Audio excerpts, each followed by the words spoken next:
ಇದು ನಿಮ್ಮ ಪರ್ವ ಟಿವಿಯ ಸ್ಪೆಷಲ್ ಸ್ಟೋರಿ. ಸರ್, ಇವಾಗ ಮಳವಳ್ಳಿಯಲ್ಲಿ ಒಂದು ಕಾಮಗಾರಿ ನಡೀತಿದೆ ಅನಂತರಾಮ್ ವೃತ್ತದಲ್ಲಿ. ಆ ಕಾಮಗಾರಿ ಸುಮಾರು ಶುರುವಾಗಿ ಒಂದು 2-3 ತಿಂಗಳಾಯ್ತು. ಇದು ಯಾವ ಕಾಮಗಾರಿ ಸರ್? ನಿಮ್ಮ ಪುರಸಭೆಯಿಂದ ಆಗಿರೋದ ಅಥವಾ PWD ಇಂದ ಆಗಿರೋದ ಸರ್? ಇಲ್ಲ, ಅದು ಕೆಶಿಪ್ನವರು ಮಾಡ್ತಾ ಇರೋದು. ಹಿಂದೆ ಒಂದು 2 ವರ್ಷದ ಹಿಂದೆ ಅತಿಯಾದಂತ ಒಂದು ಮಳೆ ಬಂದಂತ ಸಂದರ್ಭದಲ್ಲಿ ಈ ಮಾರೇಹಳ್ಳಿ ಕೆರೆ ಬೈಲು ಹಾಗೂ ಈ ಡ್ರೈನ್ ಏನಿದೆ, ಈ ಬಸ್ ಸ್ಟ್ಯಾಂಡ್ ತನಕ ಯಾವುದೇ ಡ್ರೈನ್ ಇಲ್ಲ.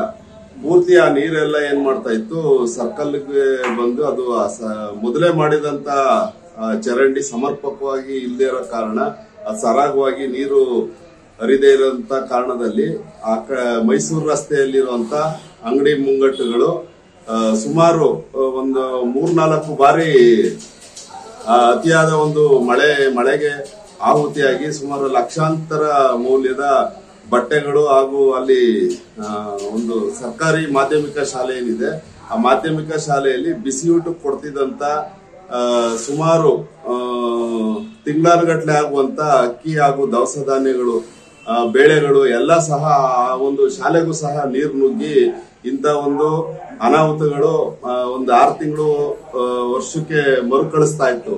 ಅದನ್ನ ಮನಗಂಡಂತೆ ಅಲ್ಲಿ ಏನೋ ಒಂದು ಅವೈಜ್ಞಾನಿಕವಾದಂತ ಮೋರಿ ಇತ್ತು.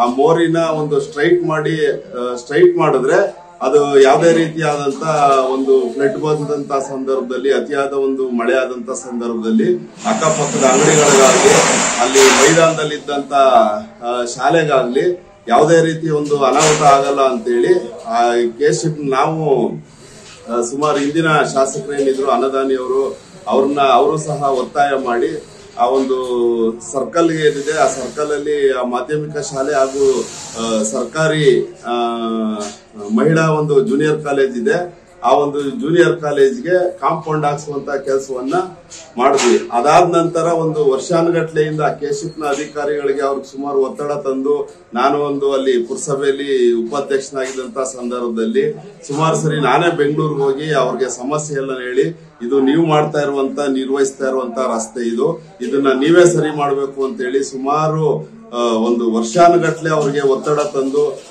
ನಾನು ಒತ್ತಡ ತಂದ ಮೇಲೆ ಒಬ್ರು ಚೀಫ್ ಇಂಜಿನಿಯರು, SC ರೀತಿಯಾದಂತ ಸುಮಾರು ಅಧಿಕಾರಿಗಳು ಸಹ ಇಲ್ಲಿಂದ ವರ್ಗಾವಣೆ ಆದ್ರು. ಯಾವುದೇ ರೀತಿಯಾದಂತ ಒಂದು ಕಾಮಗಾರಿ ನಡೆದಿರಲಿಲ್ಲ.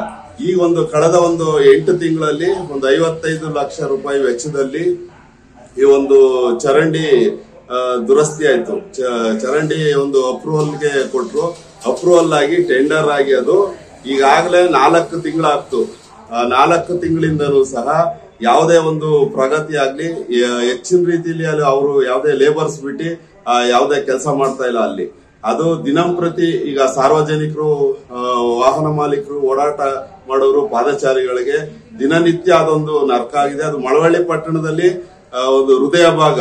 ಈ ಸುಮಾರು ಒಂದು ತಿಂಗಳಿಂದ ಸಹ ಒಬ್ರು ನಿವೃತ್ತ ನಮ್ಮ ಮಳವಳ್ಳಿ ಪೇಟೆ ಬೀದಿ ಒಕ್ಕಲಿಗರಿಯ ಒಬ್ರು ನಿವೃತ್ತ ಪ್ರಾಂಶುಪಾಲರು ಸಹ ಬೆಳಗಿನ ಜಾವ ಒಂದು 7 ಗಂಟೆ 7:15 ಸಮಯದಲ್ಲೇ ಖಾಸಗಿ ಬಸ್ಗೆ ಸಿಲುಕಿ ಅವರು ಪ್ರಾಣನ ಕಳ್ಕೊಂಡ್ರು.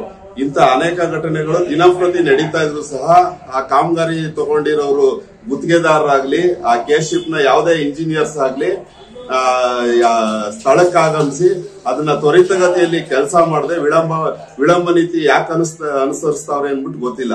ಎರಡನೇದಾಗಿ ನಮ್ಮ 10ನೇ ವಾರ್ಡ್ಗೆ ಸಂಬಂಧಪಟ್ಟಂಗೆ ನನ್ನ ಒಂದು ವಾರ್ಡೇ ಅದು ಸಿದ್ಧಾರ್ಥ ಸ್ಕೂಲು, ಆ ಒಂದು ಮದ್ರಸ ಏನಿದೆ, ಆ ಮಸೀದಿ ಮುಂಭಾಗ ಆ ಮ್ಯಾನ್ವಲ್ಗಳೆಲ್ಲ ಇವತ್ತು ಅದನ್ನ ಒನ್ವೇ ಮಾಡಿರೋ ಕಾರಣದಿಂದ ಅಲ್ಲಿ ಬರುವಂತ ವೆಹಿಕಲ್ಗಳು, ಅತಿಯಾದ ಒಂದು ಜಾಸ್ತಿ ವೆಹಿಕಲ್ಗಳು ಓಡಾಡ್ತಾ ಇರೋದ್ರಿಂದ ಅಲ್ಲಿ ಮ್ಯಾನ್ವಲ್ಗಳೆಲ್ಲ ಆಲ್ರೆಡಿ ಇವಾಗೆಲ್ಲ ಒಂದು 4-5 ಮ್ಯಾನ್ವಲ್ ಹೋಗ್ಬಿಟ್ಟಿದೆ.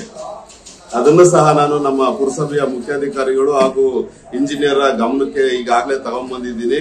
ಆ ಒಂದು ಮ್ಯಾನ್ವಲ್ ಇಂದ ಹರಿತಾ ಇರುವಂತ ನೀರು ಅಲ್ಲಿ ಮದ್ರಸಾದಲ್ಲಿ ಓಡಾಡುವಂತ ಸಣ್ಣ ಮಕ್ಕಳು ಹಾಗೂ ಅಲ್ಲಿನ ನಿವಾಸಿಗಳಿಗೆ ಅದೊಂಥರ ಬಹಳ ತೊಂದರೆ ಆಗ್ತಾ ಇದೆ. ಯಾಕೆ ಈ ಒಂದು ಈ ಮಳವಳ್ಳಿ ಟೌನ್ ಅಲ್ಲಿ ಹೆಂಗಾಗೈತೆ ಅಂತ ಅಂದ್ರೆ ಯಾರು ಹೇಳೋರು ಕೇಳೋರು ಯಾರು ಇಲ್ಲದೆ ಇರೋಂತ ಒಂದು ಈ ಪುರಸಭೆಯಲ್ಲಿ ಆಡಳಿತ ಮಂಡಳಿ ಇಲ್ಲ. ಅಲ್ಲಿನ ಅಧಿಕಾರಿಗಳಾಗ್ಲಿ, PWD ಅಧಿಕಾರಿಗಳಾಗ್ಲಿ, ಕೆಶಿಪ್ ಅಧಿಕಾರಿಗಳಾಗ್ಲಿ ದಿನನಿತ್ಯ ಆ ಒಂದು ಕೆಲಸವನ್ನ ವಾಚ್ ಮಾಡಂತ ಅಧಿಕಾರಿಗಳು ಯಾರು ಇದುವರೆಗೂ ಬರ್ತಾ ಇಲ್ಲ. ಹಾಗೂ ಇದಕ್ಕೆ ಇದೇ ಒಂದು ಸಮಸ್ಯೆ ಆಗೈತೆ. ಆಮೇಲೆ ಯಾರು ಟೆಂಡರ್ ತಗೊಂಡಿದ್ದಾರೆ ಅವರು ಸಹ ದಿನ ಒಂದು 3 ಜನ 4 ಜನ ಇಬ್ರು ಆ ಮಟ್ಟದಲ್ಲೇ ಅವರು ಕೆಲಸಗಾರರನ್ನ ಇಟ್ಕೊಂಡು ಕೆಲಸ ಮಾಡ್ತಾ ಇರೋದ್ರಿಂದ ಬಹಳ ಒಂದು ಸಾರ್ವಜನಿಕರಿಗೆ ಅನಾನುಕೂಲ ಆಗೈತೆ. ಆಮೇಲೆ ಈಗ ಫೆಬ್ರವರಿ 20ರಂದು ಮಳವಳ್ಳಿಯ ಸುಪ್ರಸಿದ್ಧ ಹಾಗೂ ಐತಿಹಾಸಿಕ ಹಬ್ಬವಾದ ಸಿಡಿ ಹಬ್ಬ 20ನೇ ತಾರೀಕಿಂದ ಸ್ಟಾರ್ಟ್ ಆಗುತ್ತೆ. ಅವರು ಇನ್ನೂ ಸಹ ಯಾವುದೇ ರೀತಿಯಾಗಿ ಕಾಮಗಾರಿನ ಸಂಪೂರ್ಣವಾಗಿ ಮುಗಿಸಿಲ್ಲ. ಅದು ಈಗ ಏನಾಗ್ತಾ ಇದೆ ಅಂತ ಅಂದ್ರೆ ಈಗ ಅವರು ಕಬ್ಬಣ ಕಟ್ತಾ ಇದ್ದಾರೆ. ಇನ್ನು ಕಬ್ಬಣ ಕಟ್ಟಿ ಅದನ್ನ ಕಾಂಕ್ರೀಟ್ ಹಾಕಿದ್ರು ಸಹ ಇನ್ನು 1 ತಿಂಗಳು ಅದು ಕ್ಯೂರಿಂಗ್ ಬಿಡಬೇಕಾಗುತ್ತೆ. ಇಂತ ಒಂದು ಸಂದರ್ಭ ಮಳವಳ್ಳಿ ಹಬ್ಬನ ಯಾವ ರೀತಿ ಆಚರಣೆ ಮಾಡ್ತಾರೆ ಅನ್ನೋದು ಸಹ ಒಂದು ಯಕ್ಷ ಪ್ರಶ್ನೆ ಆಗೈತೆ. ಆದ್ರಿಂದ ದಯಮಾಡಿ ಈ ಸಂಬಂಧಪಟ್ಟ ಅಧಿಕಾರಿಗಳು, ಇಲಾಖೆಯವರು ಈ ತತ್ಕ್ಷಣದಲ್ಲಿ ಆ ಒಂದು ಕಾಮಗಾರಿನ ಆದಷ್ಟು ಬೇಗ ಕಾಮಗಾರಿನ ಮುಗಿಸಿ ಈ ಸಿಡಿ ಹಬ್ಬ ಒಂದು ಸುಗಮವಾಗಿ ನಡೆಯಲು ಅನುಕೂಲ ಮಾಡಿಕೊಡ್ಬೇಕು ಅಂದ್ಬಿಟ್ಟು ನಾನು ಸಂಬಂಧಪಟ್ಟ ಇಲಾಖೆಯ ಎಲ್ಲ ಅಧಿಕಾರಿಗಳಲ್ಲಿ ಆಗ್ರಹ ಮಾಡ್ತಾ ಇದ್ದೀನಿ. ನಮ್ಮ ಯೂಟ್ಯೂಬ್ ಚಾನೆಲ್ನ ಸಬ್ಸ್ಕ್ರೈಬ್ ಆಗಿ, ಲೈಕ್ ಮಾಡಿ, ಪಕ್ಕದಲ್ಲಿ ಕಾಣಿಸೋ ಬೆಲ್ ಐಕನ್ನ ಕ್ಲಿಕ್ ಮಾಡಿ.